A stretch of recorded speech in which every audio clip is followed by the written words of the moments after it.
IVM.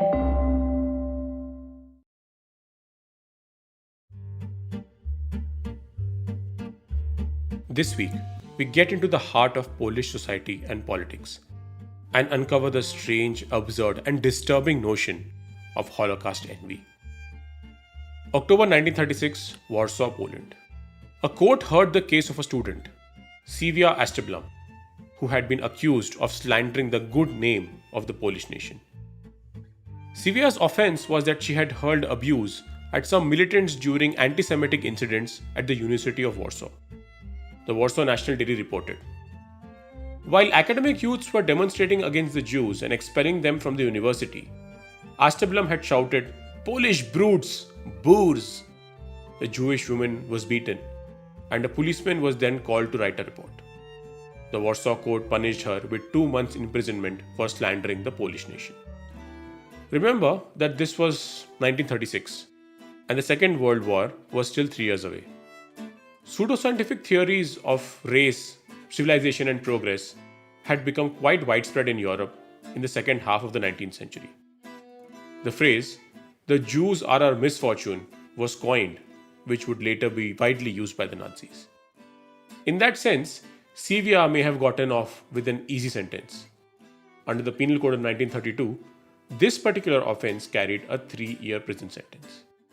So, why am I talking about an obscure student being jailed for protesting anti Semitism in 1936? Because I'm writing this just a few days after having visited the Auschwitz Birkenau concentration camps in the city of Oświęcim in Poland. In over 15 years of travel, I have been to multiple memorials honoring victims of wars and genocides. But nothing prepared me for Auschwitz. All through the tour of the camps, I was overcome with a feeling of dread, queasiness, and an unexplainable guilt for just being alive. The grounds of these camps, however, were not always concentration camps. After Germany initiated World War II by invading Poland in September 1939, the Nazis converted Auschwitz I, an army barracks, into a prisoner of war camp. The initial transport of political detainees to Auschwitz consisted mostly of Poles, for whom the camp was initially established. For the first 2 years, the majority of inmates were Polish. In May 1940, German criminals brought to the camp as functionaries established the camp's reputation for sadism. Prisoners were beaten, tortured, and executed for the most trivial of reasons. The first gassings of Soviet and Polish prisoners took place in Block 11 of Auschwitz I around August 1941. Construction of Auschwitz II began the following month. And from 1942 until late 1944, freight trains delivered Jews from all over German occupied Europe to its gas chambers. Of the 1.3 million people sent to Auschwitz, 1.1 million were murdered.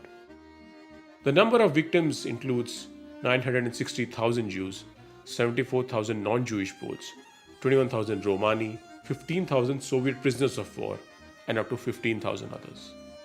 Those not gassed were murdered via starvation, exhaustion, disease, individual executions, or beatings. Others were killed during medical experiments. And while many Poles lost their lives, there were also enough of them who were complicit in these crimes. And it is for precisely this reason that the story of Sylwia Asteblum matters. More than 80 years after her sentencing, the Polish law has been augmented. It now carries a 3-year prison sentence for anyone who speaks ill of the Polish nation. These are a part of the wider memory laws which are in force in Poland. They serve one primary purpose. They prohibit the attribution of an atrocious role to the Poles during World War II. Simply put, if one publicly says that the Polish people were involved in the Holocaust, one can be jailed for it. This is coming from a country where cities like Warsaw were bombed out of existence and lost both its Jewish and non-Jewish citizens. But why enact such a law? Because Poland has been complicit in the Holocaust. Only 1.5% of Polish Jews survived. It is necessary to recall and remember the officers of the Polish Blue Police Force, the Polish firefighters of the OSP brigades, and the ordinary people. The Polish neighbors, who in various ways and to different extents took part in final solution of the Jewish question. Some of them took to robbing Jewish property, Others surged through the ghetto, tracking down those in hiding. Others occupied post-Jewish houses, and still others informed the police. In early autumn 1945, the Polish War Reparations Bureau made an initial calculation of the biological losses that Polish society suffered during the war. These estimates showed that 4.8 million Polish citizens were killed in 1939 to 45, including 3 million Polish Jews. It quickly turned out that these estimates were completely unacceptable to the state's authorities. Jacob Berman, the fear-inspiring head of the security service, remarked that if we accept that 3 million Jews were murdered, we must significantly increase the number of Polish victims. In a note entitled "Establish the number of murdered as 6 million, Berman wrote that numbers of victims should be equalized, 3 million each. Berman was a Jew, but above all a communist. He knew the mood of the population well enough to realize that the recognition of Jewish losses as almost twice as high as Polish losses would cause considerable difficulties for the communists. According to Berman, the only way to introduce information about 3 million murdered Jews into the public domain was to increase the number of Poles who were killed up to the Jewish level.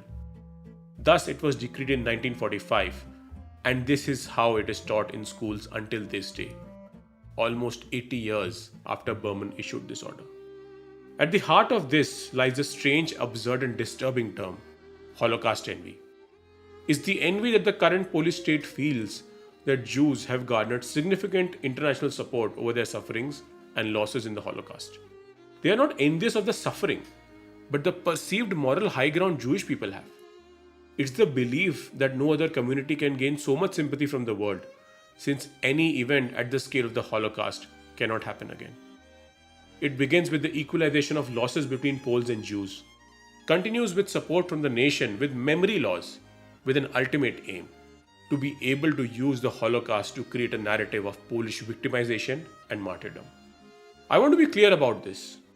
Millions of Polish Jews and non-Jews lost their lives in the Holocaust, but that does not wash away the sins of the Polish society in being complicit. To say that the Poles only suffered and many were heroic without acknowledging that they were involved is plain lying. Months after the law was enacted, after significant national and international pressure, it had to be repealed.